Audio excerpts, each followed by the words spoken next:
but they didn't want to go on record. Did Ron Paul vote on your behalf for you? Ron Paul voted to expel me. Look, I like Ron, and Ron's a good guy. But quite frankly, we don't need an audit of the Federal Reserve. Federal Reserve should be abolished. The American people should control their own damn money. And all they're going to do with this audit is come back and say, look what we did, look what we did, look what we did. It'll be the same thing. International bankers making decisions for the people of the United States. Think how bad it is. The American people do not even control their own money. I don't care what those politicians say that they have oversight over the Federal Reserve. Don't believe it. It's time to abolish the Federal Reserve. Let the Congress of the United States, through a committee that we elect, handle our money and bring all these three-piece suits in and set our system up. Let me say one other thing, John. There should be something backing the dollar. And the biggest fear that I have, and I want you to hear this, Tom and PA, and John, your listeners, because you've educated people for years. The biggest fear I have is you're going to turn on that TV one morning, or you're going to listen to John's show, or you're going to see the headlines in the newspapers, and it's going to say the dollar has collapsed. It's crashed. Folks, there's nothing behind that dollar but missiles. And now China has I disagree with you on one thing. It's not going to take 10 to 15 years for the dollar to collapse in this country to go under. No, it won't take 10, 15 years for the dollar to collapse, but I think you will see the implosion where states will begin to attempt to leave the Union in America if there's not a direct and intended political change. Now, back to Ron Paul. I like Ron. But Ron isn't going to stand there and look these people in the eye and tell them they're full of bullshit and that they've messed our country up. He's a very nice guy. He's a good man. But he should have looked very carefully at my case. But like everybody else, and I want you to think about this, I'm talking about talk show hosts that are conservatives, talk show hosts that are liberals.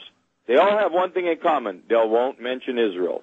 There are very few guys like John, and he's not against Israel, but he at least discusses the salient points that affect us as we are being influenced by a foreign country.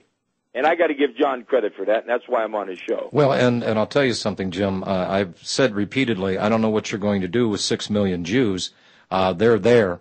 But they need to vacate the occupied territories in Palestine right now. It was their state before they took it. And if the Israelis will make peace with their neighbors instead of war, claiming always to be the victim, then it's viable. Then it can work. But the way it stands right now, Jim, we've got a press here. I don't know if you'd heard what the press said about Ahmadinejad. He said that he wanted Israel wiped off the face of the map. He was misquoted intentionally in the media. What he said was, I want to see Zionism wiped off the face of the map. Yeah, but see, this is the problem, John. The media is basically controlled by Israel. Our commerce and banking is controlled by Israel. Our government is basically controlled by Israel. It is so blatant and evident that Ariel Sharon said 8 years ago, we, the Jewish people, control America, and the Americans know it. I want you to put out the word on my American Free Press column, because this week's column is the first part of a 2-part series on Israel. And there was a 4-part series on Demonic a couple of weeks ago that I think they can get. It's worth it. It's not a lot. I'm not here selling anything, because American Free Press is at least trying to put, like you, John, trying to put some of these factors out. Well, Mike Piper. But I put it out there on APAC. Well, Mike Piper, he does a show every night on the network. He's been writing for American Free Press. He's been in contact with you. Very courageous guy. He is, and I pulled up today shows that he did specifically about you, and there was a lot of people's heads that were turned because the only thing they had heretofore was this spin and the lying and the deceiving coming out of these very same medias. I mean, it was ridiculous. Let's go back to the phones. Renee in North Carolina. Hello, Renee.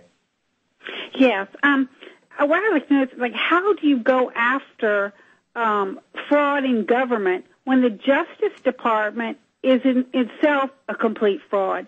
I once asked Judge Napolitano on the air, if the way the legal system operates now, are they guilty of racketeering under the RICO laws? And without missing a beat or hesitating for a nanosecond, a judge admitted that the way he says, yes, the way our legal system operates now, it's guilty of racketeering under RICO. Now, we have no way to fight something like this. I, for one, have blatant evidence of court corruption. The thing is, they don't even almost try to hide it. It's just they leave evidence hanging around because they know you can call the FBI, you can call the state attorney general, you can call whoever you want. All you get is the runaround and the brick wall. It's just, in your face, and they all protect each other. How are we going to fight that? Amen. Let me say this, a very intelligent caller. And the first thing you need a president that stops it. And first thing you have to do is one of my last bills was the creation of the Fair Justice Agency. Now, the Fair Justice Agency would work like this. The president would nominate for a 10-year term. Senate would confirm. And the director of the Fair Justice Agency, this agency had one task alone, to investigate and prosecute crimes within the Justice Department. When they commit a crime, you never hear about it. They investigate themselves. So, ma'am, you are right on the track. And one of the things you need, forget about reform. This country don't need reform. Government needs replaced. Well, and look, whatever your feelings is about Ron Paul, the one thing he did was he literally started a revolution in this country because I don't know if you had the opportunity to see him during the presidential debates, but he was talking to the people. And a lot of people didn't even know what the hell he was talking about. He said that, look, we're $60 trillion in the hole. Well, it's more than that now.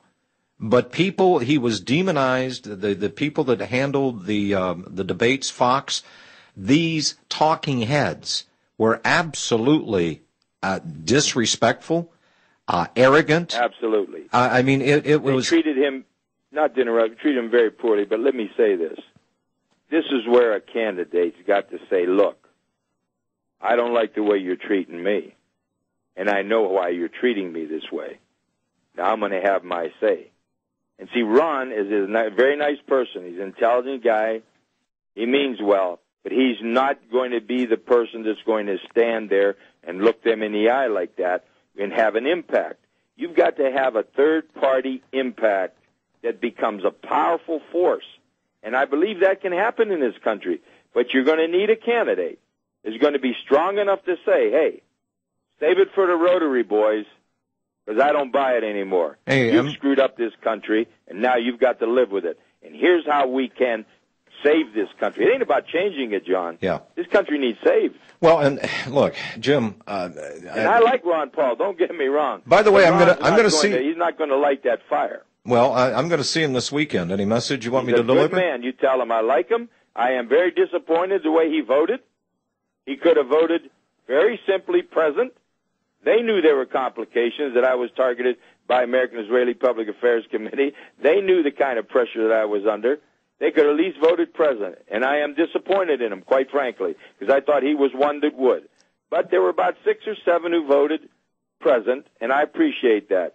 And Gary Condit's the only one that voted no, and the reason why he did is, if you remember when he went through his problem, everybody was jumping on the bandwagon. Gary Condit was a bum. And I happened to be doing a TV show, and he asked me what I thought of Gary Condit. And I said, there's no way he was involved in murdering that girl. I know Gary Condit, and I did know Gary Condit. And I said, he's a good man. And it's just a very unfortunate thing. I don't know what all the dynamics are. But as it turned out, he had nothing to do with it. But I was the only one that gave the guy a helping hand because, quite frankly, I knew he wasn't capable of that, and I knew he couldn't do that. He wouldn't do that. So why did they demonize him and drum him out?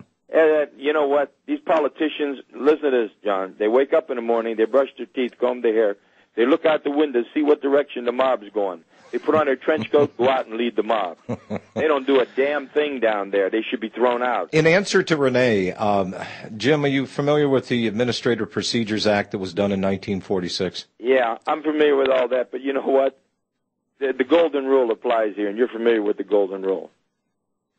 Are you not? Which golden rule? Thou shalt not steal? The people who have the gold do the ruling.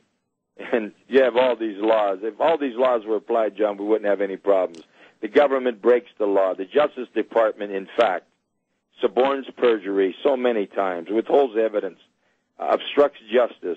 destroys families and lives, including the IRS, that it's so out of hand. We have a government coming at us. And it's time the American people say, hey, we're tired of you, buddy. You work for us.